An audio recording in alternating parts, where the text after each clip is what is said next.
श्री स्वामी समर्थ स्वामी महाराजच्या मनातल्या सगळ्यांच्या पूर्ण करो हीच मी स्वामीचरणी प्रार्थना करते। बघा आज मी तुम्हाला सांगणार आहे की मार्गशीर्ष महिना आलेला आहे। मार्गशीर्ष महिन्यामध्ये काय असतं, लक्ष्मी मातेची भरपूर प्रमाणात सेवा करतो, आराधना करतो, तिचा आशीर्वाद आपल्या सोबत राहावा, आपल्या घरामध्ये ती स्थिर राहावी, आपल्या घरामध्ये तिचं आगमन व्हावं, त्याच्यामुळे आपण खूप प्रार्थना आराधना करत असतो, उपवास वगैरे करत असतो। तर आज मी तुम्हाला याच्याबद्दल सांगणार आहे आणि ज्या पिवळ्या कवड्या आहेत त्या कशा ठेवाव्या, त्याची पूजा कशा करावी आणि त्या कशा का ठेवाव्या याच्याबद्दल सुद्धा सांगणार आहे, त्यामुळे व्हिडिओ लास्टपर्यंत नक्की बघावा।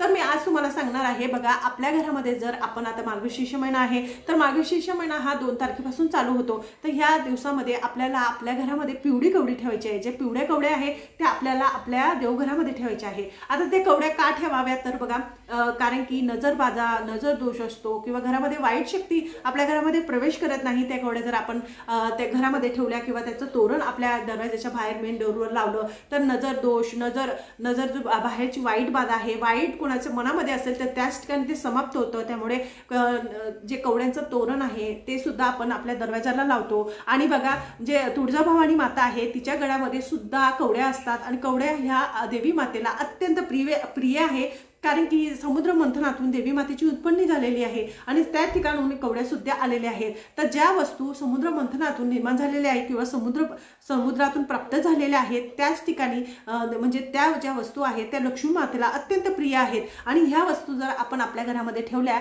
तर लक्ष्मी माता नक्कीच आपल्या घरामध्ये येते आणि त्याच्यावर जर आपण हे सेवा केल्या तर लक्ष्मी मातेला त्या ठिकाणी यावंच लागतं, कारण की आपल्या घरातलं आपला जो आलेला आहे कष्टाचा पैसा आहे तो स्थिर राहण्यासाठी, त्याच्यामध्ये वाढ होण्यासाठी किंवा लक्ष्मी माता आपल्या घरामध्ये आकर्षित होण्यासाठी आपल्याला मार्गशीर्ष महिन्यामध्ये हा एक खूप सुंदर आणि अतिशय प्रभावशाली असा उपाय करायचा आहे। ज्या स्त्रियांनी ठेवलेल्या नसतील त्यांनी नक्कीच आपल्या घरामध्ये कवड्या ठेवायच्या आहे, ज्या पिवळ्या कलरच्या असतात।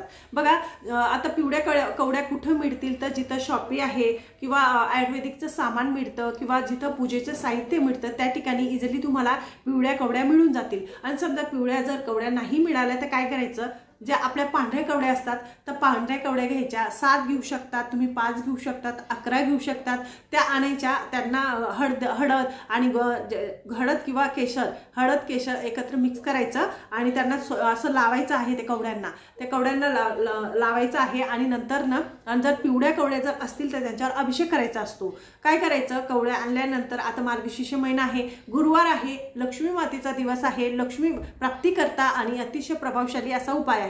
तर काय करायचं, मार्गशीर्ष महिन्यामध्ये संध्याकाळी करू शकतात तुम्ही हा उपाय किंवा सकाळी सुद्धा करू शकतात।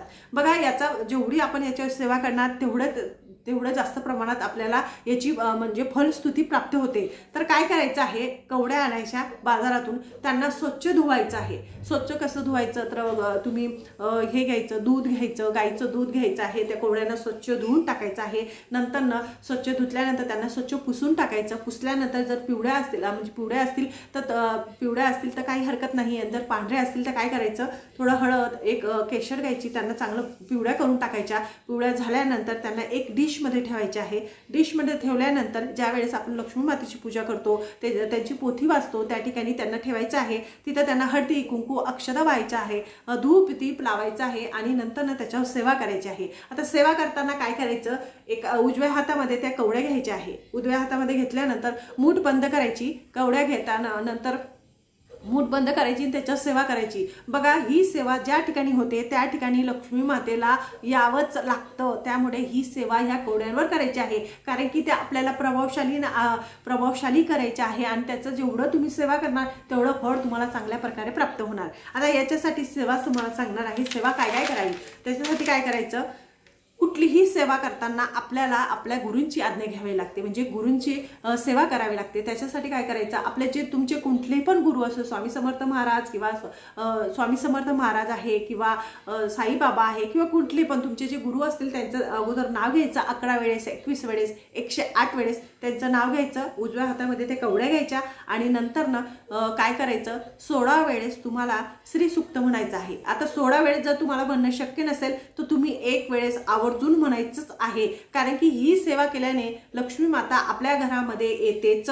त्यामुळे ही सेवा करायचीच आहे ह्या कवड्यांवर, तरच त्या प्रभावशाली होतील। त्याच्यासाठी काय करायचं, 16 वेळेस किंवा 1 वेळेस स्त्री सूक्त म्हणायचं आहे, नंतर न पुरुष सूक्त म्हणायचं आहे, नंतर न तुम्हाला 99 मंत्र म्हणायचा आहे। आता 99 म्हटलं कुठला ते सांगते। ओम ऐं ह्रीं क्लीं चामुंडाय विच्चे, हा 99 मंत्र आहे चामुंडा माताचा, त्यामुळे हा मंत्र तुम्हाला 16 वेळेस म्हणायचा आहे। 16 वेळेस तुम्हाला लक्ष्मी गायत्री मंत्र म्हणायचा आहे। बघा, ओम महालक्ष्मीचं विद्महे विष्णुपतीचं धीमहि तन्नो लक्ष्मी प्रचोदयात, ओम महालक्ष्मीचं विद्महे विष्णुपतीचं धीमहि तन्नो लक्ष्मी प्रचोदयात, असा हा मंत्र आहे। त्यामुळे 16 वेळेस तुम्हाला लक्ष्मी गायत्री मंत्र म्हणायचा आहे। नंतर न तुम्हाला विष्णू गायत्री मंत्र म्हणायचा आहे। विष्णू गायत्री मंत्र ओम नारायणाय विद्महे वासुदेवाय धीमहि तन्नो विष्णू प्रचोदयात, हा विष्णू गायत्री मंत्र आहे, हा 16 वेळेस म्हणायचा। नंतर न तुम्हाला कुबेर मंत्र म्हणायचा आहे। बघा, कुबेर मंत्र कसा म्हणावा, विश्वनाय धनधान्याय दीपस्ते धनधान्य समृद्धियम देही दापत्य स्वाहा कुबेर देवताभ्यो नमः, असा हा मंत्र आहे। कुबेर देवाचा मंत्र आहे, तो सुद्धा तुम्हाला 1 वेळेस 16 वेळेस म्हणायचा आहे। आणि नंतर ना तुम्हाला काय करायचं आहे, हे संपूर्ण मंत्र म्हणून झाल्यानंतर आपल्याला काय करायचं, एक पिवळं वस्त्र घ्यायचं। पिवळं, बघा आता तुम्ही म्हणणार आम्हाला तर एवढे मंत्र येत नाही, तर मी कमेंट बॉक्समध्ये लिहून देणार, आणि नाही तर बघा नित्यसेवेचं स्वामी समर्थ महाराजांचं नित्यसेवेतलं जे पुस्तक आहे ते पुस्तक आता माझं इथं वरती ठेवले, तुम्हाला दाखवते। तर नित्यसेवेचं जे पुस्तक आहे स्वामी समर्थ केंद्रामध्ये कुठं पण तुम्हाला मिळून जाणार। हे नित्यसेवेचं पुस्तकामध्ये संपूर्ण मंत्र आहेत, जी मंत्र विभाग आहे, त्यामध्ये संपूर्ण मंत्र दिलेले आहे। जर तुम्हाला हे मंत्र बोलता येत नसेल, हे पुस्तक तुमच्या घरामध्ये नसेल, तर काय करायचं, यूट्यूबवर लावून द्यायचं। यूट्यूबवर लावल्यानंतर आपल्या म्हणजे उजव्या हातामध्ये ठेवायचा। उजव्या हातामध्ये ठेवल्यानंतर हे संपूर्ण जेवढे मंत्र मी तुम्हाला सांगितले ते एका डायरीवर लिहून घ्यायचे, आणि तसेच मंत्र तुम्हाला पठण करायचे आहे देवाजवळ बसून, तरी सुद्धा ह्या कवड्या प्रभावशाली होतात। तर आणि नंतर काय करायचं, पिवळ्या कलरचं वस्त्र घ्यायचं। पिवळ्या कलरचं वस्त्र घेतल्यानंतर त्याच्यामध्ये त्या कवड्या ठेवायच्या। तुम्ही त्या कवड्या तुम्ही पार्लरच्या ठिकाणी ठेवू शकता, बिझनेसच्या ठिकाणी ठेवू शकता, देवघरामध्ये ठेवू शकता, किंवा तुमच्या तिजोरीमध्ये सुद्धा तुम्ही ह्या कवड्या ठेवू शकता। तर तुम्ही त्या कवड्या एक पिवळ्या कलरच्या वस्त्रामध्ये घेऊन तुम्ही छोटीशी पोटली तयार करून ठेवू शकता। नाही तर काय करायचं, तांदूळ घ्यायचे एका डिशमध्ये तांदूळ घ्यायचे। तांदूळ घेतल्यानंतर त्या कवड्या अशा गोल प्रमाणे अशा ठेवायच्या आहे। त्या कवड्यांना असं गोल ठेवल्यानंतर त्यांची पूजा आराधना तुम्ही देवघरामध्ये रोज करू शकता। अगरबत्ती धूप दीप लावू शकतात, किंवा तुम्ही पोटली सुद्धा तयार करू शकता। तांदूळामध्ये ठेवलं तरी चांगलं, नाही तर तांदूळामध्ये नसेल ठेवायचं तर तुम्ही एक पोटली तयार करून पिवळ्या कलरचं वस्त्र घेऊन त्याच्यामध्ये सुद्धा ठेवू शकतात। आता पिवळ्या कलरचं वस्त्र हे नवच पाहिजे, कारण की बघा ही लक्ष्मी मातेची प्रभावी सेवा आहे, त्यामुळे जे वस्त्र आहे ते पिवळंच कलरचं पाहिजे। आणि पिवळं हे लक्ष्मी मातेला आणि नारायण विष्णू भगवानांना अत्यंत आकर्षित करतं, त्यामुळे आपल्याला पिवळ्या कलरच्या वस्त्रामध्येच ह्या कवड्या ठेवायच्या आहे आणि त्याची पूजा करायची आहे। मार्गशीर्ष महिन्यामध्ये अति उच्च कोटीची अशी ही सेवा आहे, नक्की करून बघा, तुम्हाला खूप चांगला अनुभव येईल। माझे चॅनल जर खरंच तुम्हाला आवडत असेल तर लाईक करा, सबस्क्राईब करा, इतरांना सुद्धा पाठवा। श्री स्वामी समर्थ।